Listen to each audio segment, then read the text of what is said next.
Bom dia, igreja, graça e paz. Amém? Estão todos bem? Vamos à palavra de Deus? Eu vou fazer hoje o uso de dois textos para a gente meditar. E o primeiro deles está em Marcos, capítulo 10, do verso 17 ao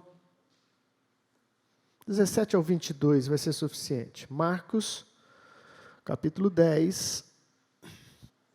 Eu quero abordar a história de dois personagens que a Bíblia fala, que tem muita semelhança entre eles, da sua posição social e de várias coisas que envolvia eles naquela época, mas que um deles tomou uma direção completamente diferente, mudou o seu destino, não é? Enquanto que o outro preferiu continuar na mesma rota, no mesmo destino. O tema dessa mensagem é proposital, recalculando a rota. Recalculando a rota. Eu não sei hoje os GPS modernos, mas quando os GPS foram lançados, você digitava lá, é lógico, o local, o destino que você queria ir, e que, por algum motivo, se você se desviasse do trajeto que ele estava traçando, vinha uma vozinha de uma mulher que dizia, recalculando a rota. E como eu viajei muito, usei muito esse recurso, isso ficou na minha memória, aquela vozinha dizendo, recalculando a rota. E talvez seja isso que Deus precisa fazer na vida de alguns aqui nessa manhã, ou de alguns que vão ter acesso a essa mensagem. Você, talvez, o destino era certo, o destino era bom, mas na caminhada você se desviou. Você está indo para um lugar errado. E Deus hoje te chama para você realinhar a sua rota, para que o destino seja seguro. Amém? A história deste homem de Marcos, no capítulo de número 10, no versículo de 17 ao 20, diz assim, quando Jesus ia saindo, o homem correu em sua direção e se pôs de joelho diante dele e lhe perguntou, bom mestre, que farei para herdar a vida eterna?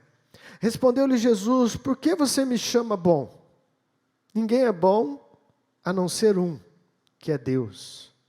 Você conhece os mandamentos, não matarás, não adulterarás, não furtarás, não darás falso testemunho, não enganarás ninguém, honra teu pai e tua mãe. E ele declarou, mestre, a tudo isso tenho obedecido desde a minha adolescência. Jesus olhou para ele e o amou. Falta-lhe uma coisa, disse ele, vá, venda tudo o que você possui, dê o dinheiro aos pobres e você terá um tesouro no céu. E depois venha e siga-me. Diante disso ele ficou abatido e afastou-se triste, porque tinha muitas riquezas. E o segundo personagem, eu quero que você vá comigo, vira a página aí para o livro de Lucas, no capítulo 19. Também fala de um homem rico também, que a semelhança desse jovem rico também se aproxima de Jesus e também vá querendo buscar uma solução para a sua vida. O nome dele é Zaqueu. Todo mundo já ouviu falar de Zaqueu, porque tinha uma música, não tem, né? A música do Zaqueu que fez tanto sucesso, ela não saía da nossa mente, né? Cantou até nas rádios seculares a música do Zaqueu. E essa é a história de Zaqueu, Lucas capítulo 19, versículo de 1 ao 10. Estão conseguindo acompanhar aí? Esses meninos tão bons, hein? Jesus entrou em Jericó e atravessava a cidade. Havia ali um homem rico chamado Zaqueu, chefe dos publicanos. Ele queria ver quem era Jesus, mas sendo de pequena estatura, não o conseguia por causa da multidão. Assim correu adiante e subiu uma figueira brava para vê-lo, pois Jesus ia passar por ali. Quando Jesus chegou àquele lugar, olhou para cima e lhe disse, Zaqueu, desce depressa, quero ir ficar em sua casa hoje. Então ele desceu rapidamente e o recebeu com alegria. Todo o povo viu isso e começou a se queixar, ele se hospedou na casa de um pecador. Mas Zaqueu levantou-se e disse ao Senhor, olha, Senhor, estou dando a metade dos meus bens aos pobres, e se de alguém extorquir alguma coisa, devolverei 4 vezes mais. Jesus lhe disse, hoje houve salvação nesta casa, Porque este homem também é filho de Abraão, pois o Filho do Homem veio buscar e salvar o que estava perdido. Aleluia. Curva a tua cabeça um pouquinho, meu querido, fala novamente com o Pai. Pai querido, mais uma vez, Senhor, pedimos que a tua presença, que o teu Espírito Santo, Senhor, ministre aos corações. Começando a partir de mim, Senhor, e que se estenda por toda a comunidade, uma presença suave, uma voz meiga que nos corrige e que nos traz, Senhor, de volta ao caminho correto, em nome de Jesus Cristo. Amém. Como eu disse, meu querido, duas histórias muito semelhantes, não é? Nos aspectos que um se identifica com o outro. O primeiro exemplo era de uma pessoa rica, jovem, e o segundo é também de um homem que diz o texto que ele era rico. E ambos tiveram algumas coisas muito idênticas com relação a Jesus Cristo e aquela grande oportunidade que eles estavam tendo. Eu destaquei 3 coisas em que eles fizeram de igual modo. E depois nós vamos ver um diferencial entre um e o outro. Por que um foi para uma direção, por que o outro foi para uma direção completamente diferente. Sempre que ambos buscavam, ambos queriam. Mas houve um divisor de água nessas histórias aqui. E que o Senhor quer ministrar aos nossos corações. Mas, em primeiro lugar, ambos se aproximaram de Jesus, não é? Jesus, muitas vezes, não ia diretamente a uma pessoa, mas Jesus estava presente, e as pessoas, então, buscavam a presença de Jesus. Buscavam se aproximar de Jesus.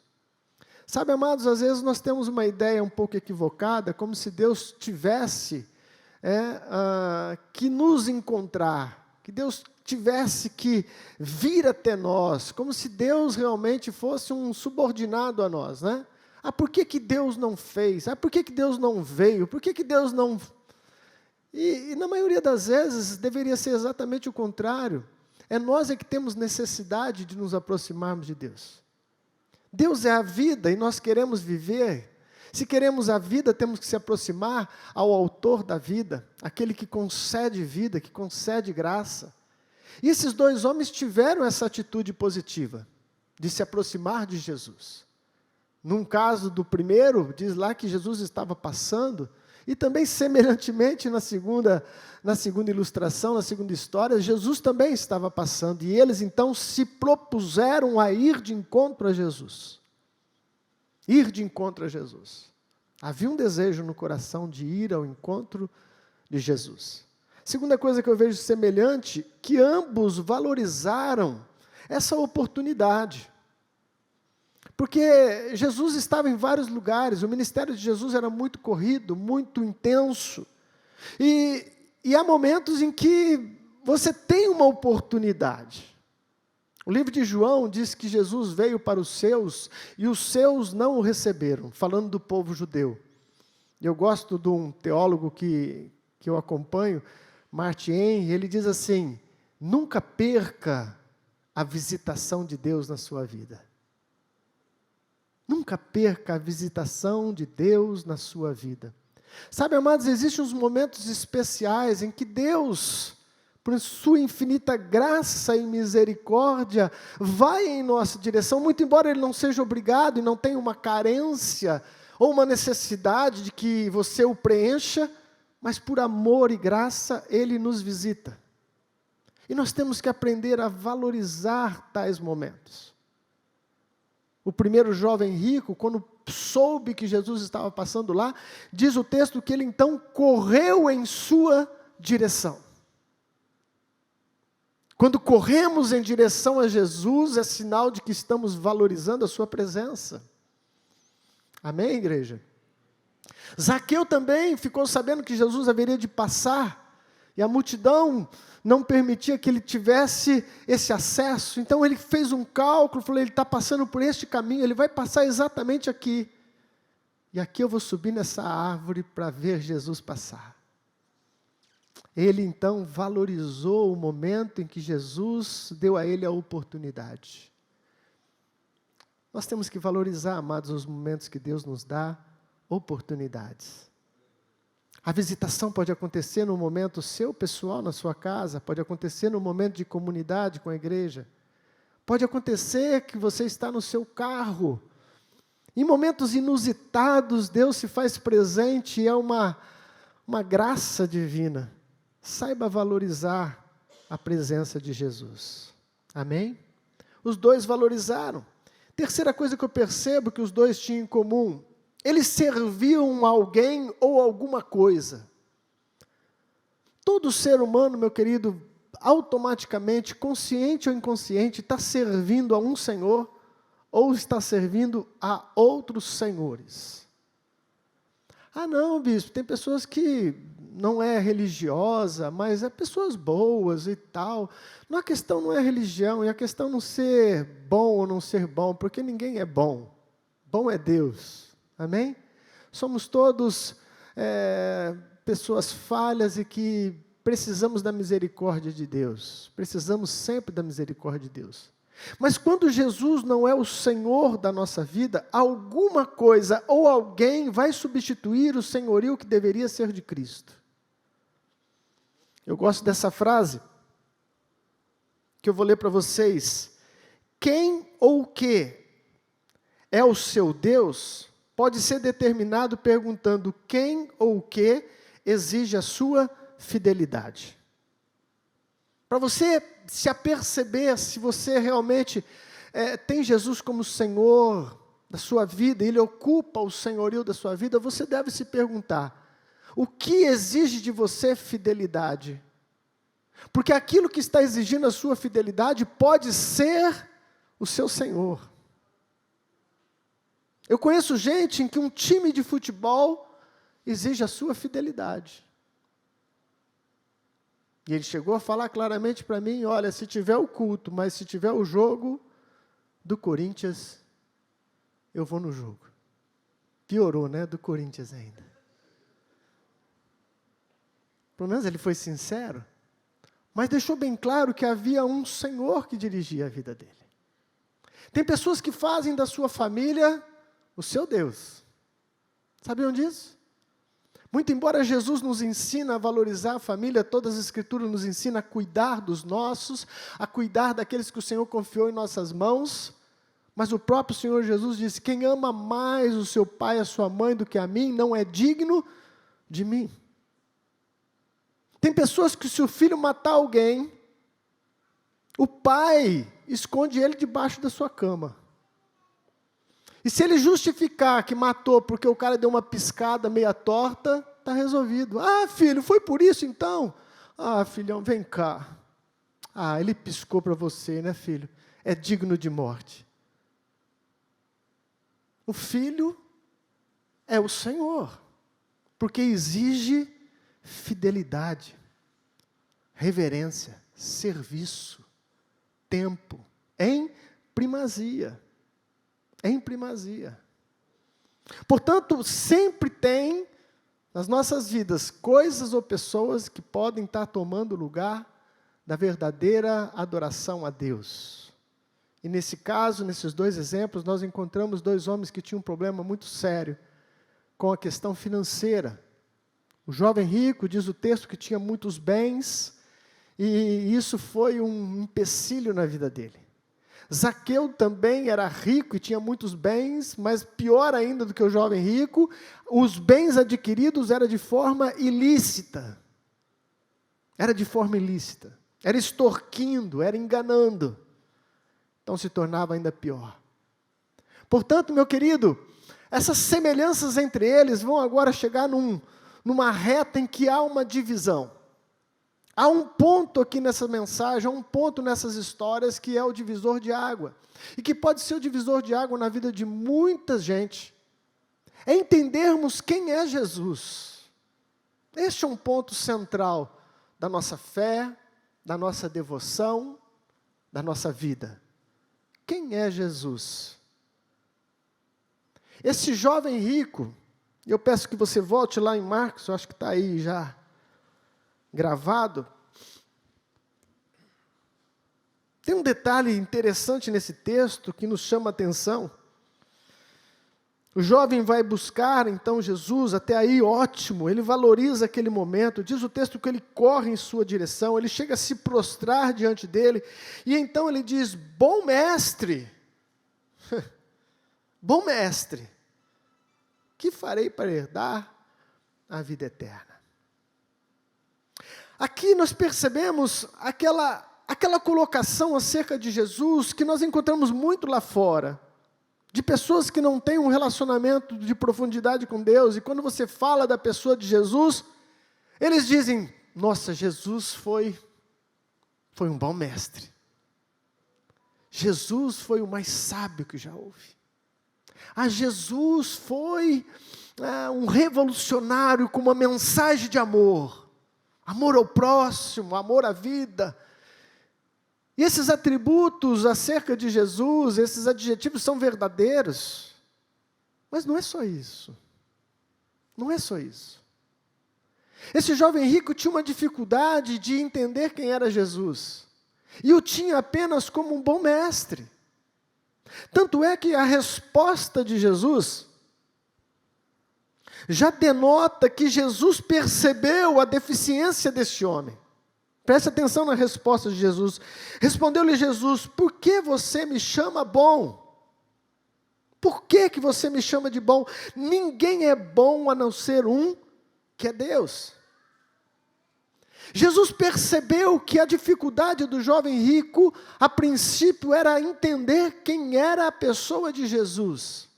E quando ele faz uma associação de bondade com sabedoria, tu és o bom mestre, Jesus pegou esse gancho e falou assim: ou eu sou uma coisa ou sou outra.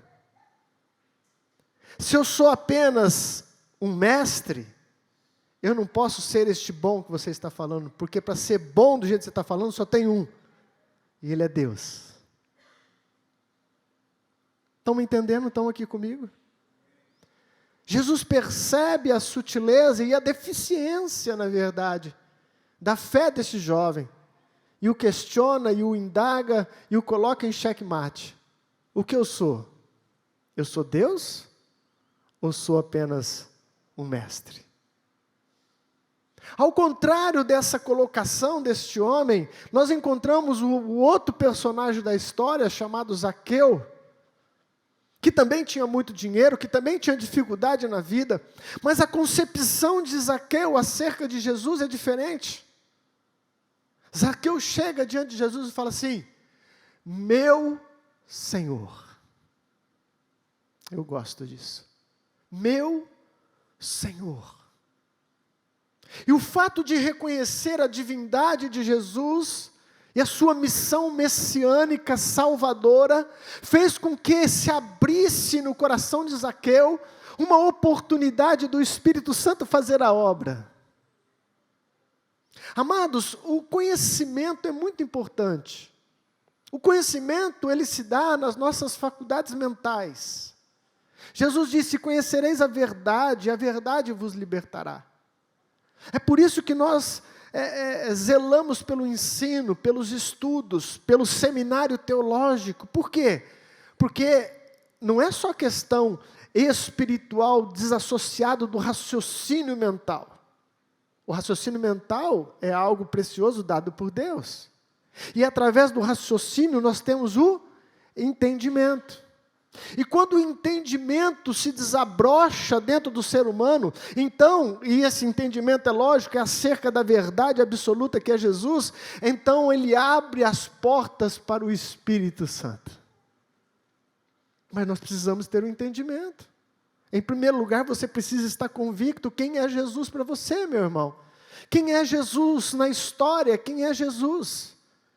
Porque se você continuar achando que Ele é um bom mestre, você não vai sacrificar nada por causa de um bom mestre.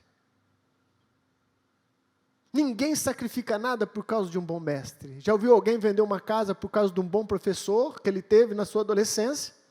Você foi um bom professor para mim, eu estou vendendo a minha casa e vou depositar o dinheiro na sua conta. Não existe isso. Porque a pessoa no qual você está se relacionando, ela tem que fazer realmente essa divisão das águas. Portanto, em primeiro lugar, meu querido, nós precisamos definir aqui, quem é Jesus? Quem é Jesus? O próprio Senhor Jesus e as Escrituras já nos revelam isso. Eu quero fazer uso de 3 textos aqui, só para a gente sair daqui convictos a respeito da pessoa de Jesus. O Evangelho de João, no capítulo 1, versículo 1, coloca aí para nós. João, discípulo, inspirado pelo Espírito Santo, ele diz que no princípio era o Verbo, era a palavra. A palavra estava com Deus e a palavra era Deus. A palavra está se referindo a Jesus. Bispo, como é que você tem certeza que ele está se referindo a Jesus? Porque ele está fazendo ali uma construção de um pensamento nesse capítulo todo. E então ele chega no versículo 14 de João, capítulo 1.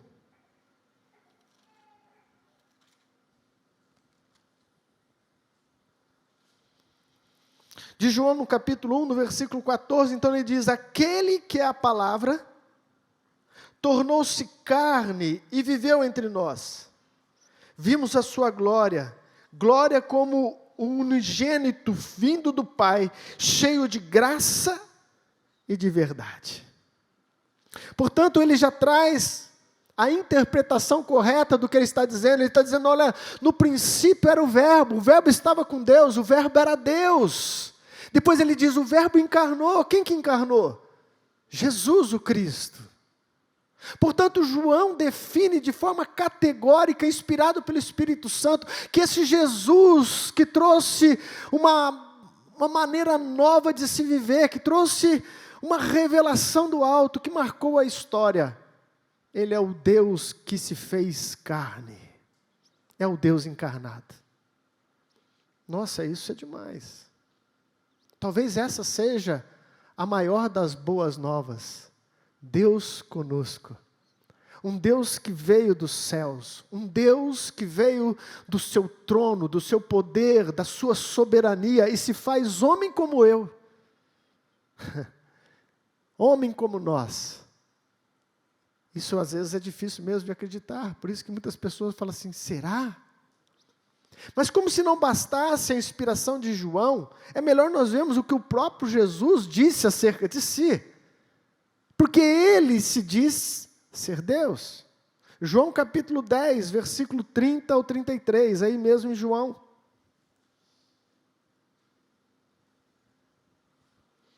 Olha esse texto que interessante. Detalhe desse texto. O povo ao qual ele estava ministrando, ensinando, entendeu a mensagem. Entenderam a mensagem. Preste atenção aí comigo, João capítulo 10, versículo 30 ao 33. Jesus diz assim, eu e o Pai somos um. Eu e o Pai somos um. Novamente os judeus pegaram em pedras para apedrejá-lo. Mas Jesus lhe disse, eu lhes mostrei muitas boas obras da parte do Pai. Por qual delas vocês querem me apedrejar? Respondeu os judeus, não vamos apedrejá-lo por nenhuma boa obra, mas pela blasfêmia, porque você é um simples homem e se apresenta como Deus. Oh, aleluia. Os judeus entenderam a mensagem, meu querido, é por isso que eles pegaram em pedra para jogar. Jesus não estava dando uma mensagem dúbia, difícil de entender, não, ele estava sendo claro, olha, eu e o Pai somos um. Eu tenho a mesma natureza do Pai.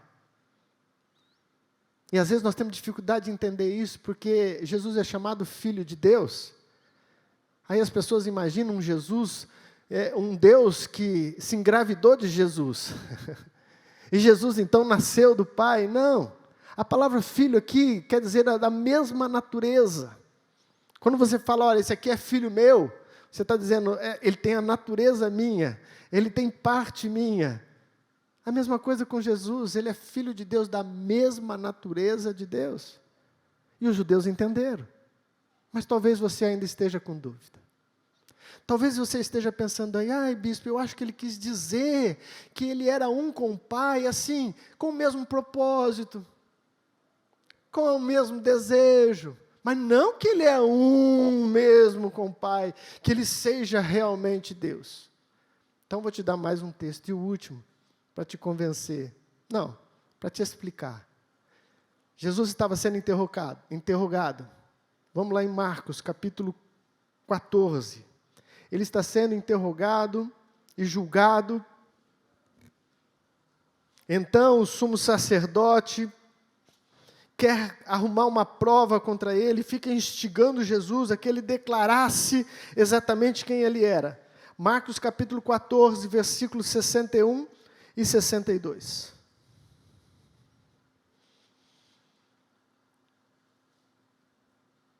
Mas Jesus permaneceu em silêncio e nada respondeu. Outra vez o sumo sacerdote lhe perguntou: você é o Cristo, o Filho do Deus bendito? Sou, disse Jesus, e vereis o Filho do Homem assentado à direita do Poderoso, vindo com as nuvens do céu. Jesus cansou e falou assim: você quer saber? Eu sou o Filho de Deus. Aleluia. E isso muda tudo, meu irmão. Isso muda tudo, minha irmã. Eu não sirvo uma religião, eu não estou ligado a uma comunidade que pratica algumas boas obras. Eu estou debaixo do senhorio de Jesus o Cristo, do Deus encarnado, do Deus que se faz homem. Ele não é um bom mestre, Ele é o Deus vivo e todo-poderoso. Imagina um bom mestre aí, imagina qualquer um bom mestre que você possa pensar. Só para tirar mais uma dúvida do seu coração. Você já viu um mestre, alguém sábio? Sei lá eu qual o nome que você quer citar aí, na nossa atualidade, ou nos tempos antigos. Por mais sábio que seja, dizer acerca de si mesmo: eu sou Deus? Jesus, apesar de toda a sabedoria, Ele vai além disso e diz: eu sou Deus. Eu sou Deus. E diante dessa realidade, meu irmão, é que as rotas são definidas e os destinos são alcançados por decisões a partir do momento que nós entendemos a sua revelação, a partir do momento que entendemos quem somos e quem é Jesus Cristo. Porque, amado, toda as nossas decisões vai trazer sempre um DNA daquilo que cremos. Nós tomamos decisões a partir daquilo que cremos, pelo menos deveria ser. Zaqueu olha para Jesus e fala: Senhor, Senhor. E essa concepção do Senhor, ela é tão abrangente no original e na época em que se tratava desse assunto, que hoje perdemos um pouco disso. Mas Senhor é dono. Zaqueu está dizendo: tu és dono, dono de todas as coisas.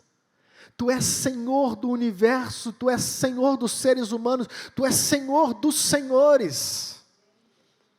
O apóstolo Paulo, quando entra nesse assunto, ele dá uma lição para nós, ele fala assim: olha, vocês não são de si mesmo, não sabeis vós que foram comprados por alto preço?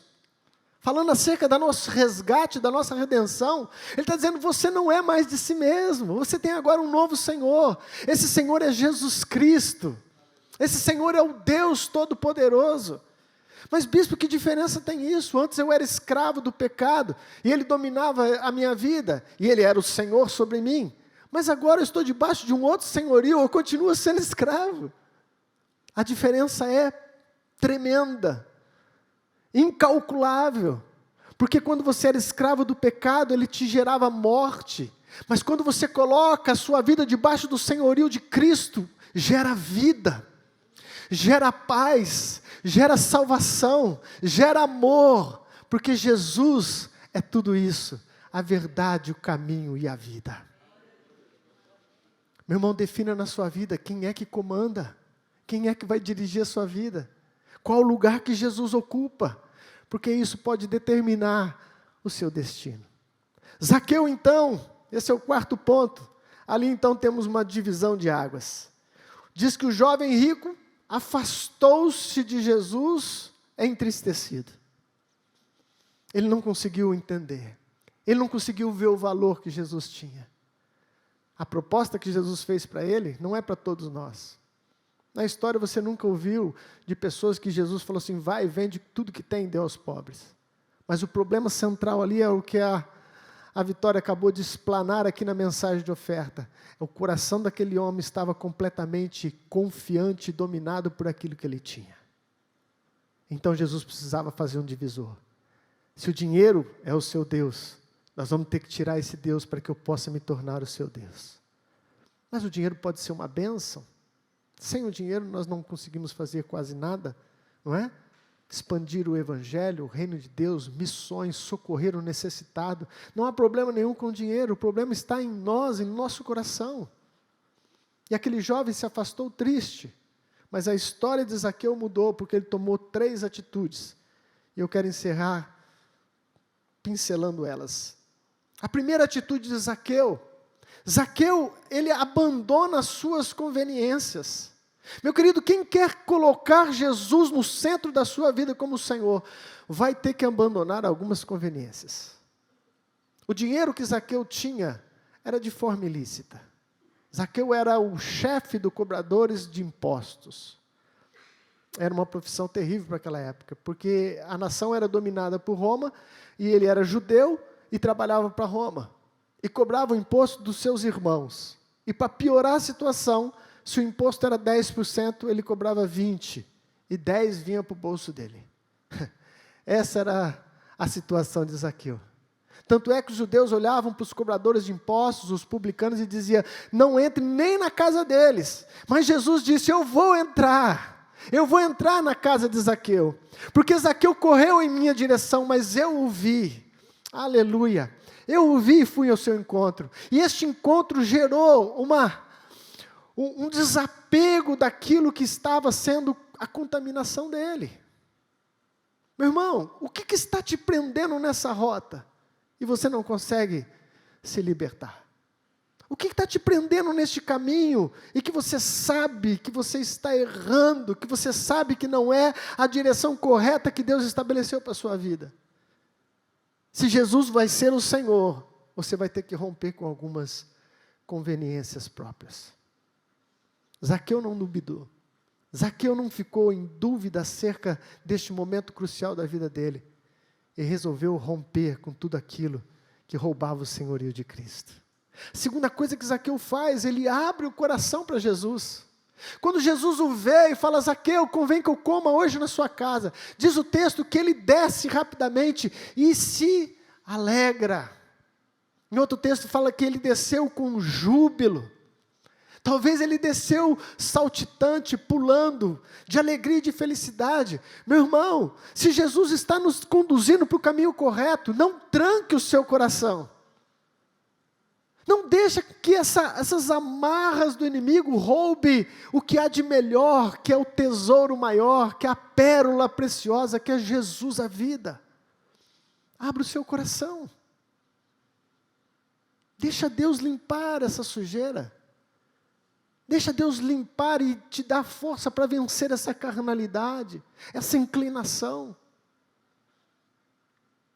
Talvez a sua inclinação seja para o homossexualismo, talvez sua inclinação seja para a prostituição, talvez sua inclinação seja relacionada ao dinheiro. Cada um de nós temos batalhas no mundo espiritual, mas eu sei que Jesus é poderoso para libertar um Zaqueu que roubava, e é poderoso para libertar qualquer um que abre o seu coração para Ele. Zaqueu não titubeou. Zaqueu desceu com alegria. Eu vou receber Jesus na minha casa. Eu vou receber Jesus na minha casa. Sabe, amados, o que faz a diferença é o valor que você dá à pessoa de Jesus. Quando Ele é um bom mestre, é um bom mestre. Eu não vou me doar por causa de um bom mestre. Eu não vou abrir mão de algumas conveniências que me traz algum lucro por causa de um bom mestre. Mas quando você entende que o Deus se fez homem e que está sendo e querendo ser o Senhor da sua vida, meu irmão, aí nada impede, não há sujeira maior do que a graça salvadora de Jesus Cristo. Aleluia! O seu sangue pode te deixar mais alvo do que a neve, no sentido de pureza, de lavagem espiritual. A terceira coisa que Zaqueu faz, você não veja Zaqueu justificando os seus erros. Toda vez que você quer advogar os seus erros, é sinal de que não houve uma conversão genuína. Todas as vezes que você quer advogar os seus erros, é sinal de que não houve um arrependimento genuíno. Eu sou assim por causa disso. Eu estou fazendo isso por causa daquilo. Você está defendendo os seus próprios erros. Uma conversão genuína, um senhorio de Cristo absoluto sobre as nossas vidas, lança por terra toda justificativa. Zaqueu foi confrontado pelo Espírito Santo. Jesus não falou nada para ele, pelo menos o texto não diz.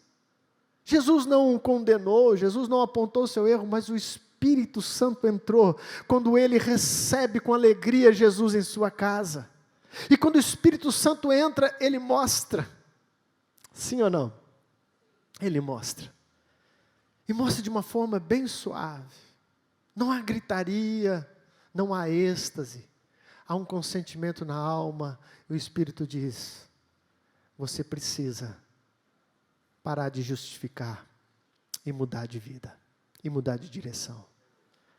Martin Henry, esse teólogo que eu leio sempre, diz assim acerca deste momento de Zaqueu: aqueles que são convencidos dos seus erros, só podem provar a sinceridade do seu arrependimento por meio da restituição. E foi exatamente o que Zaqueu fez. Zaqueu não ficou numa conversão de palavra, não ficou numa conversão apenas de vontade. Ele disse: Senhor, eu vou dar metade do que eu tenho para os pobres, e se eu defraudei alguém, eu vou restituir 4 vezes mais. E então Jesus depois diz: hoje houve salvação nessa casa. Houve salvação nessa casa. Meu querido, não se justifique, se arrepende de coração. Deixa Jesus Cristo ser o centro da sua vida e Ele vai dirigir os nossos passos no destino eterno. Aleluia! Ainda que nessa caminhada talvez tenhamos que recalcular a rota algumas vezes, faz parte da vida. Dei uma escorregada, dei uma virada para a direita. Não, virada para a esquerda que é errado. Dei uma virada para a esquerda, mas agora já vou retornar para a direita. E é assim que acontece, meu querido, é uma caminhada. Nós estamos sendo reconstruídos, lapidados, trabalhados por Deus. Mas se nós ouvirmos a voz do Espírito que está dizendo: faça de Jesus o Senhor absoluto, todas as coisas vão caminhar para a glória de Deus e a vida eterna. Você crê nisso, meu querido? Vamos ficar de pé no nome de Jesus. Hoje houve salvação nessa casa. Bispo, você está pregando para a igreja e está falando de salvação. Aqui somos batizados, participamos do corpo de Cristo, participamos da ceia do Senhor. John Wesley teve uma experiência com Deus e ele já era servo de Deus, já caminhava na presença de Deus desde a sua infância. Até um certo dia em que ele estava num culto.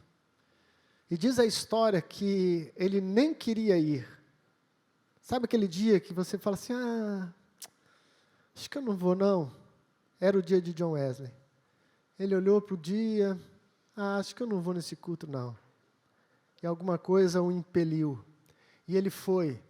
E diz a história que o pregador citou um texto. Naquela época era comum as mensagens serem lidas. O pregador escrevia a mensagem num papel. Então ele, diante da igreja, lia. Talvez não tinha muita eloquência, não tinha muito gesto.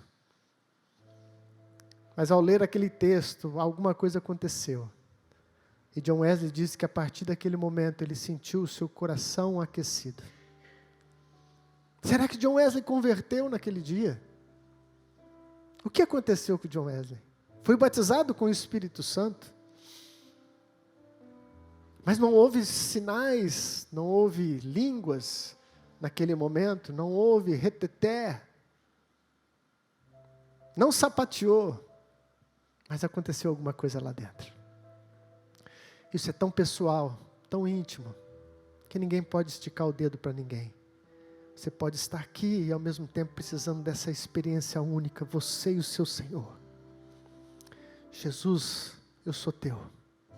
Fui comprado com alto preço. A minha vida não me pertence, pertence a ti. Você é o dono, você é quem manda. O que queres que eu faça, meu Senhor? Feche os seus olhos, vamos entrar mais uma vez na presença de Deus com adoração e com oração. Oh Senhor, Tu és Senhor dos senhores.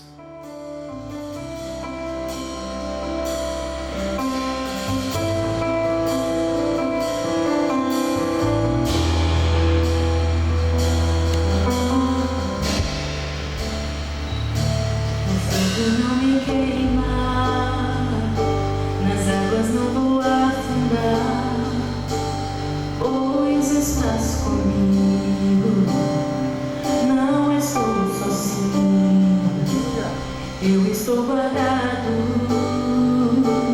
no esconderijo, não estou sozinho, tu estás comigo.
Aleluia. Pai querido, graças te damos, Senhor, pela Tua presença, pelo Teu Espírito, pela Tua palavra. Graças nós te damos, Senhor, por Emanuel, Deus conosco, Deus que se fez homem na pessoa de Jesus Cristo. Graças te damos, Senhor, pela oportunidade que nos é estendida, de termos o Senhor como dono, como Senhor absoluto sobre as nossas vidas, sobre a nossa casa, sobre tudo aquilo que, Senhor, empreendemos. Tu és o Senhor, Tu és o Senhor dos nossos negócios, Tu és o Senhor das nossas finanças, Tu és o Senhor do nosso corpo, do nosso pensar. A Ti seja toda a honra, toda a glória, todo louvor e toda adoração, Senhor, hoje para todo sempre, ó Pai. Nós Te louvamos, Senhor, pela ministração do Teu Espírito, pela Tua obra na vida de cada um, ó Pai. Nós não merecemos, é graça divina, é graça imerecida, Senhor. Por isso, mais uma vez, declaramos: bendito seja o nosso Deus, soberano, majestoso. Aleluia. Erga tua mão para o céu, meu irmão. Que a graça do nosso Senhor Jesus Cristo, que o senhorio de Jesus Cristo esteja sobre a sua vida, sobre a sua casa, sobre os seus negócios, em o nome de Jesus. Que Deus te abençoe. Vá em paz, meu querido. Vá em paz e com essa palavra ardendo no teu coração. Amém? Bom domingo.